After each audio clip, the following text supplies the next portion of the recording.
The American dream. Work hard, play by the rules, and you can achieve prosperity. But lately, that dream feels more and more out of reach for millions of Americans. We're talking about the middle class, the teachers, nurses, firefighters, and small business owners who are the backbone of this country.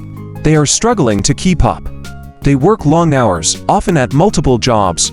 They diligently pay they try to save for their children's education and their own retirement. Yet, they find themselves squeezed from all sides. The cost of living is rising faster than their wages. Healthcare costs are astronomical, and the dream of owning a home seems impossible for many. It's the reality for a growing number of people. Back then, a single income could support a family, and owning a home was a realistic goal for most Americans. So, what changed? The rules of the game changed. The economic landscape shifted dramatically, and not everyone benefited equally.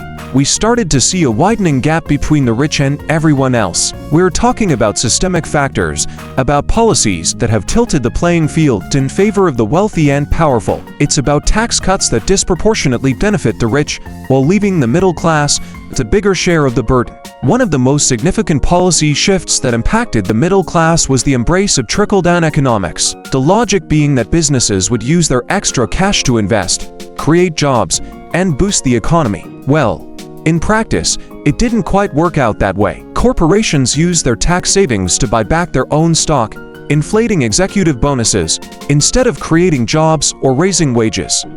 The gap between the rich and the poor widened, and the middle class found themselves footing a larger share of the tax bill. When you slash taxes for the wealthy and corporations, something has to give. And that something is often funding for education, healthcare, and infrastructure. Another major factor contributing to the struggles of the middle class is the decline of labor unions. Unions fought hard to secure fair wages, benefits, and workplace protections for workers. They were a powerful force in negotiating for better working conditions and ensuring that a larger share of corporate profits went back to the people who actually earned them. But over the past few decades, unions have faced an uphill battle. Without unions to advocate for their interests, many workers have seen their wages stagnate or even decline in real terms. The erosion of these rights has further contributed to the economic insecurity faced by many middle-class families. The crushing weight of debt. All right, let's talk about debt. It's a word that sends shivers down the spines of many Americans, and for good reason. It seems like everywhere you turn, there's another bill to pay, another loan to service, another monthly payment sucking the life out of your bank account. And for the middle class, the weight of this debt is becoming increasingly unbearable. Wages are stagnant, the cost of living is rising, and unexpected expenses pop up like uninvited guests at a party. But then, the interest rates kick in, and the debt starts to snowball, making it even harder to get ahead. It's about the crushing weight of debt that's preventing millions of Americans from achieving financial security and living the lives they deserve. Look, the middle class is the engine of our economy. They are the ones who buy homes, cars, and appliances. They are the ones who send their kids to college and support local businesses. We see it in declining consumer spending, which can lead to job losses and slow economic growth. We see it in a shrinking tax base, which puts a strain on government budgets and makes it harder to fund essential services. And we see it in a growing sense of frustration and disillusionment as people see their dreams slipping away. This isn't just an economic issue. It's a social issue. When the middle class shrinks, so does opportunity. The gap between the haves and the have-nots widens, leading to social unrest, political polarization, and a decline in overall well-being. It's the ladder we climb to reach for a better future for ourselves and our children. But what happens when that ladder is broken, riddled with missing runs and shaky steps?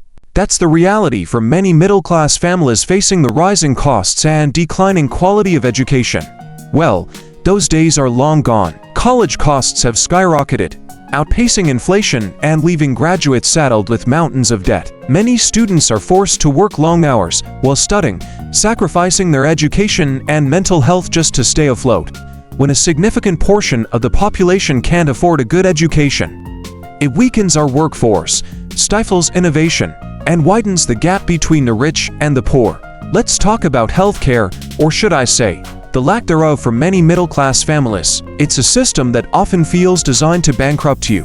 rather than make you well. The costs are astronomical, the coverage is inadequate, and the bureaucracy is enough to make your head spin. We pay some of the highest healthcare costs in the world, yet we receive some of the worst outcomes. It's a system that prioritizes profits over people, leaving many middle-class families one medical emergency away from financial ruin.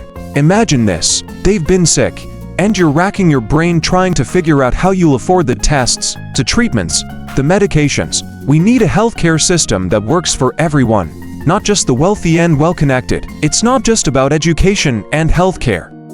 It's about the very foundation of our society, the infrastructure that connects us, powers our homes, and allows us to live our lives. But that foundation is crumbling, neglected for far too long. Policy solutions. Okay, so we've talked about the problems, the systemic issues, the policies that have led us down this path. Now, let's get real about solutions. Because here's the thing. It doesn't have to be this way. We can change the rules of the game, rewrite the script, and create a system that works for everyone, not just those at the very top. Remember that whole trickle-down theory.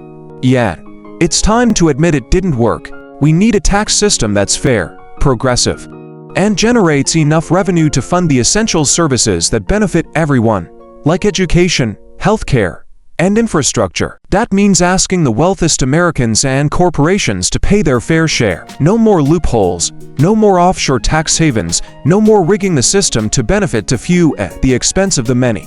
Remember, a rising tide should lift all boats, not just the yachts. Education and healthcare reform. Investing in our future. Education and healthcare reform. Now, let's talk about investing in our future. And that starts with education. We need to make college affordable again, because a college degree shouldn't come with a lifetime of debt. Let's explore options like tuition-free public college, student loan forgiveness programs, and increased funding for Pell Grants. But it's not just about college, it's about investing in education at all levels, from early childhood education to vocational training. Let's make sure every child...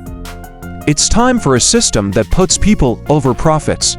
A system that guarantees affordable, quality healthcare to all, regardless of income or employment status. If you found this video valuable, don't forget to subscribe, like, comment, and share this video with your friends.